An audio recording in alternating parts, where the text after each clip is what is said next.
আলোর দিশারি, ইসলামের আলোয় পথ চলা। আসসালামু আলাইকুম প্রিয় ভাই ও বোনেরা, আজকের এই ভিডিওতে নিয়ে আসলাম আপনাদের জন্য এক অদৃশ্য রত্ন। আজ আমরা কথা বলবো সেই দিনটির সম্পর্কে, যেটা আল্লাহ তাআলা আমাদের জন্য এক বিশেষ উপহার হিসেবে দিয়েছেন। আমি কথা বলছি আমাদের জীবনের অন্যতম পবিত্র দিন, জুমার দিন। অনেকেই হয়তো জানেন, কিন্তু এর গভীর গুরুত্ব, বিশেষত্ব এবং ফজিলত সম্পর্কে জানার মাধ্যমে আমাদের জীবন আরও আলোকিত হতে পারে। প্রিয় দর্শক, ইসলামে সপ্তাহের সবচেয়ে গুরুত্বপূর্ণ দিন হলো জুমার দিন। আল্লাহ তাআলা এই দিনটিকে সপ্তাহের সেরা দিন হিসেবে বেছে নিয়েছেন। এটা শুধু একটি সাধারণ দিন নয়, বরং আল্লাহর কাছ থেকে এক বিশেষ রহমত এবং বরকতের দিন।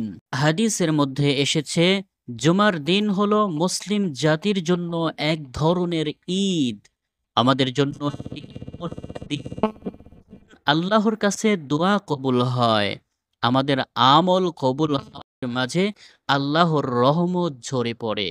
এজন্য প্রিয় দর্শক, জুমার দিনে সঠিক সময়ে মসজিদে গিয়ে সালাত আদায় করা, এটা এক ধরনের বিশেষ আমল। আপনি জানেন কি, যে যে ব্যক্তি জুমার দিনে সালাত আদায় করে, তার এক সপ্তাহের গুনাহ মাফ করে দেওয়া হয়।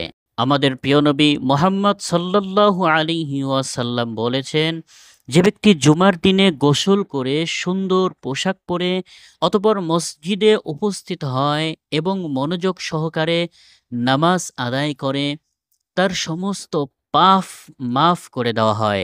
এটার গুরুত্ব কতটুকু তা আমরা শুধুমাত্র ভাবতেই পারি।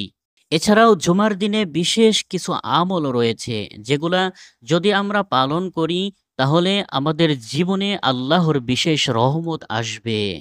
সূরা আল কাহাফ তেলাওয়াত করা জুমার দিনের একটি গুরুত্বপূর্ণ আমল।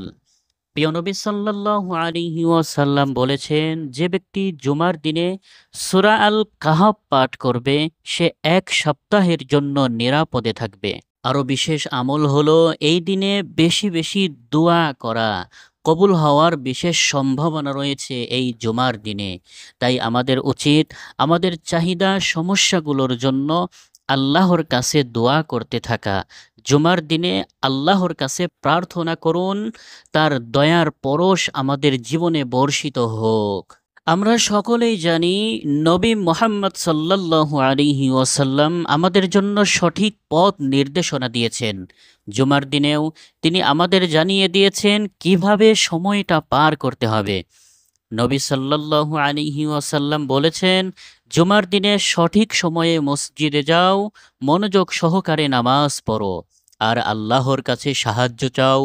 নবী সাল্লাল্লাহু আলাইহি ওয়াসাল্লাম আমাদেরকে শিখিয়েছেন, এই দিনে শুধু নামাজই নয়, বরং আমাদের জীবন এবং আখলাকের উন্নতির জন্যও মনোযোগ দিতে হবে। এজন্য প্রিয় দর্শক, আল্লাহর অশেষ রহমত ও বরকতের দরজা এই দিনে খোলামেলা থাকে। যে ব্যক্তি এই দিনটি সঠিকভাবে পালন করে, তার জীবনে আল্লাহ তাআলা অসীম বরকত দিয়ে দেন। আল্লাহ তাআলা বলেন, জুমার দিনে মসজিদে যাও, সালাত আদায় করো এবং আল্লাহকে স্মরণ করো। আমরা যদি এই দিনটির গুরুত্ব বুঝে এবং এই দিনের উপরে আমল শুদ্ধভাবে পালন করি, তবে আমাদের জীবনে আল্লাহর রহমত আর বরকত ছড়িয়ে পড়বে। তাহলে প্রিয় বন্ধুরা, আসুন আমরা সকলেই এই জুমার দিনটিকে উপযুক্তভাবে পালন করি। আমাদের দিনটি আল্লাহর বিশেষ রহমত, প্রশান্তি এবং বরকতের দিন হয়ে উঠুক। আজকের এই ভিডিওটি যদি আপনার হৃদয়ে আলোর সৃষ্টি করে, যদি আপনি এই দিনটির গুরুত্ব অনুভব করতে পারেন, তাহলে আমাদের সবার জন্য এটি খুবই লাভজনক হবে। এই ভিডিওটি যদি আপনার ভালো লেগে থাকে, তবে দয়া করে লাইক এবং শেয়ার করতে ভুলবেন না। এবং আপনি যদি আমাদের আরও এমন ভিডিও দেখতে চান, তাহলে চ্যানেলটি সাবস্ক্রাইব করে ভিডিওটি দেখার পরে আপনার অভিজ্ঞতা এবং মতামত কমেন্টে জানাতে ভুলবেন না। দেখা হবে আবার নতুন কোনো ভিডিওতে। আসসালামু আলাইকুম ওয়া রাহমাতুল্লাহ।